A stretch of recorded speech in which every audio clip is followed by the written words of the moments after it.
adalah gembalaku, takkan kekurangan aku.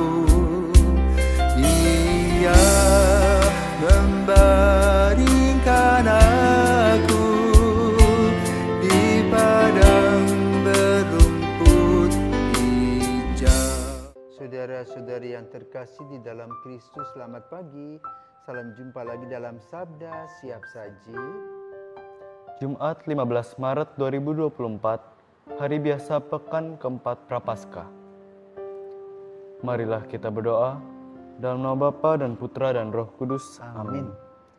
Allah Bapa Maha Rahim, Engkau mengkehendaki semua orang selamat. Bersihkanlah hati kami dengan sabda pengampunan-Mu, dan jadikanlah kami pribadi yang mencintai kebenaran dan kedamaian. Dengan perantaraan Tuhan kami Yesus Kristus, Putra-Mu yang hidup dan berkuasa, bersama Dikau dalam persatuan Roh Kudus, Allah sepanjang segala masa. Amin. Tuhan bersamamu Dan bersama Roh-Mu. Inilah Injil Yesus Kristus menurut Yohanes. Dimuliakanlah Tuhan.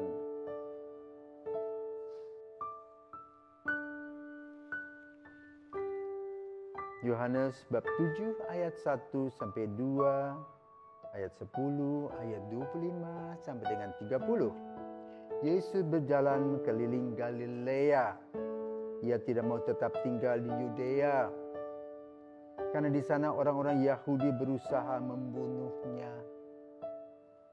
Ketika itu sudah dekat hari raya orang Yahudi, yaitu hari raya Pondok Daun. Sesudah saudara-saudara Yesus berangkat ke pesta itu, ia pun pergi juga ke sana, tidak terang-terangan tetapi diam-diam. Beberapa orang Yerusalem berkata, "Bukankah dia ini yang mereka mau bunuh? Lihatlah, ia berbicara dengan leluasa dan mereka tidak mengatakan apa-apa kepadanya." Mungkinkah pemimpin kita benar-benar sudah tahu bahwa ia adalah Kristus? Tetapi tentang orang ini kita tahu dari mana asalnya. Padahal bila Kristus datang, tidak ada seorang pun yang tahu dari mana asalnya. Waktu Yesus mengajar di bait Allah, ia berseru, "Memang aku kamu kenal dan kamu tahu dari mana asalku. Namun aku datang bukan atas kehendakku sendiri, tetapi diutus oleh Dia yang benar, yang tidak kamu kenal. Aku kenal Dia, sebab aku datang dari Dia dan Dialah yang mengutus aku."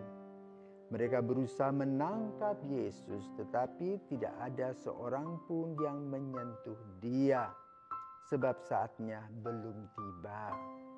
Demikianlah sabda Tuhan, terpujilah Kristus. Selamat pagi Romo. Pagi Radin. Romo, kira-kira Injil Yohanes pada hari ini berbicara tentang apa? Selamat pagi para pirsawan dan Radit. Pagi. Jadi ini boleh katakan ya, kalau kita mendengar itu teori yang salah tafsir. Jadi menurut aturan dan pemikiran para ahli Taurat, kedatangan Mesias itu digambarkan tahun 5000. Dan kedatangan itu ajaib. Entah dari mana datangnya, tiba-tiba blum begitu. Ya. Maka lalu pada saat Yesus melaksanakan doa dan karyanya, mereka menyelidiki. Maka mereka kata, dia anak Yusuf toh. Lahirnya di Bethlehem, besarnya di Nazaret, tukang kayu. Gak cocok itu dengan apa yang kita gambarkan. Tiba-tiba Yesus datang begitu. Itu pemikiran kita manusia. Namun yang harus kita renungkan adalah rencana penyelamatan Allah dalam kehidupan kita. Tuhan mempunyai rumusan. Dia tidak memberi kepada kita seperti simsalabim begitu, tapi melalui kemanusiaan. yang tidak bisa kita terima. Karena apa? Manusia itu berlumur dosa. Nah, Allah menciptakan, ya, Allah mengutus putranya Yesus sebagai manusia menggunakan partisipasi daripada manusia, yaitu Maria, wanita ibu kita, yang tentu saja tidak bisa diterima karena berbeda pandangan. Tetapi Tuhan tetap melaksanakan apa yang Dia rencanakan, di mana di dalam partisipasi iman Maria, Kristus hadir dalam Roh Kudus. Maka lalu Dia seperti anak biasa. Dan bahkan lebih, tidak jarang loh orang lahir di kandang, ya. Tapi Yesus lahir di kandang. Sebagai anak, sebagai manusia, dalam terang Roh Kudus. Nah, disitulah terjadi gesekan. Pikiran manusia itu adalah manusia lahir dari percampuran Bapa dan Ibu. Tetapi Yesus ini sampai saat sekarang masih diperiksa darahnya itu. Ya, biasanya ada kromosom XA. Yesus itu AA itu, bukan XA. Kita XA. Ya. Dia boleh katakan kehadiran Tuhan Yesus itu adalah sebuah misteri, rahasia Tuhan. Dan rahasia itu dibuka dalam apa yang disebut dengan revelasi, pelan-pelan. Ya.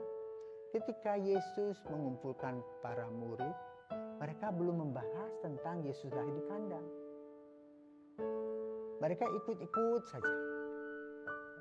Ketika Yesus disalibkan, para rasul hanya bingung. Ya. Tapi dalam kebingungan itu, kemudian mereka menangkap apa maksud Tuhan.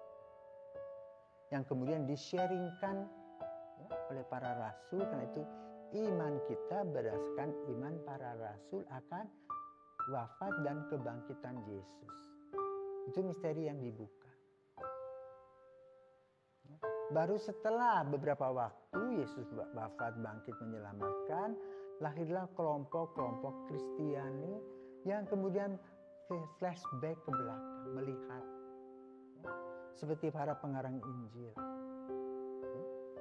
Lukas misalnya. Bagaimana dia mulai menelusuri kehidupan Yesus. Sebagai anak manusia yang lahir di kandang, ya, ada cerita-cerita yang luar biasa dalam Injil Lukas tentang Injil kanak-kanak Yesus. Itulah misteri yang dibuka dalam revelasi tadi. Dan sampai akhir zaman tetap masih dibuka. Karena itu nanti kita juga baru akan mendapat istilah Christos Kyrios. Bukan pada saat Yesus wafat, bangkit langsung boom. Istilah itu muncul, tapi dalam waktu refleksi. Demikian pula peranan Maria, ya, sebagai ibu Tuhan, Theotokos, itu baru beberapa saat. Dan itu iman atau karya keselamatan Tuhan itu seperti sebuah buku yang kita buka dari waktu ke waktu. Ya, bahkan dalam gereja Katolik, dogma tentang Maria diangkat ke surga itu baru tahun 1950. Sementara dogma Maria adalah Immaculata, ya, di kanun tanpa noda dosa itu pada abad ke-18 ketika Maria menampakkan diri di Lourdes kepada Bernadette. Jadi boleh katakan apa yang ditulis Injil pada hari ini hanya membuka pikiran kita bahwa karya keselamatan Yesus itu tidak sekali jadi, tetapi dalam proses sesuai dengan waktu. Dan dari waktu itu ingin disampaikan pewartaan Kristus kepada orang pada zaman. Itulah cara Tuhan menyentuh kita, menuntun kita, membawa kita kepada apa yang disebut dengan rahasia Tuhan, karya penyelamatan. Tidak heran kalau orang tidak paham. Ya. Kenapa? Proses itulah yang harus kita perhatikan, sama seperti kita masing-masing mempunyai proses iman. Ada yang dibaptis kecil, lahir, bayi. Ada yang sudah tua baru dibaptis. Ya. Bahkan ada oma yang dibaptis oleh cucunya, pastor. Ada itu. Padahalnya usia secara jasmani oma lebih tua daripada cucunya yang menjadi pastor. Inilah rahasia Tuhan.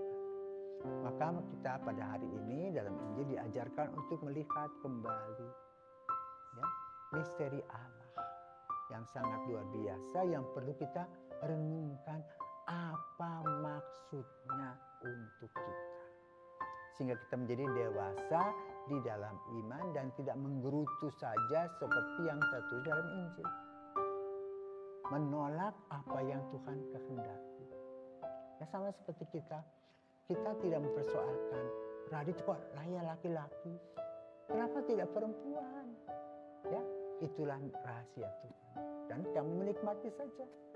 Maka itu mari kita menikmati apa yang Tuhan beri kepada kita sebagai berkat yang luar biasa, sehingga kita bisa menikmati kasih Tuhan dan misterinya di dalam kehidupan kita sehari-hari. Selamat pagi.